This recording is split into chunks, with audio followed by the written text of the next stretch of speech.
First, having family and support around them to enable them to have someone who can come to their visits with them and sit with them and hear the information that's being given to them to help them absorb that information. Often when people are diagnosed with a new cancer diagnosis, they turn their ears off, and that's all that they have heard, is that they have a cancer diagnosis.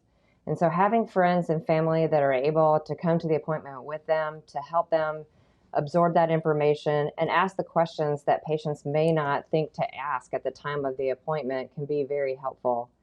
Additionally, not dropping off the page in their life and staying active with exercise, with stress-related management in order to cope with the undertaking of undergoing further treatment, such as meditation, relaxation techniques, and things like that are beneficial. And third, probably becoming as educated as possible about their disease that they've been diagnosed with so that they know what's going to be happening and what to expect will be coming up next.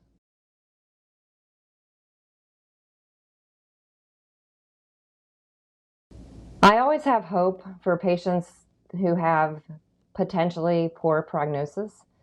There's certainly treatment options available, and if the treatment seems to be worse than the disease, then there is also help in terms of palliating symptoms and providing care so that patients don't have to suffer. And I think a big misconception is that having a poor prognosis type of cancer is not treatable, which is definitely not the case. Some of the more aggressive cancers actually respond the best to chemotherapies up front.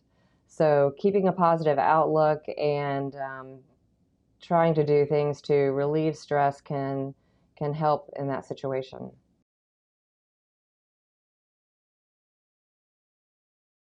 If someone doesn't have much of a support system at home, then support groups can offer that family that they don't have at home and other patients that have similar diagnoses. In that manner, they can discuss the things that they're going through with other patients and sometimes connect with another patient who can almost be like a sponsor for them to be able to bounce things off of in terms of treatment. Additionally, I think patients would find that when they come to our office, that our office is like a family for them, and that we are willing to help them and answer any questions that they need. And I'm available to my patients 24/7. So if they're having a problem and it's bothering them at 2 o'clock in the morning, I don't hesitate to take those calls because they're only going through this one time, hopefully. I've been going through this with patients for over 20 years. And I'd love to be there for my patients. I feel like that's my duty as an oncologist.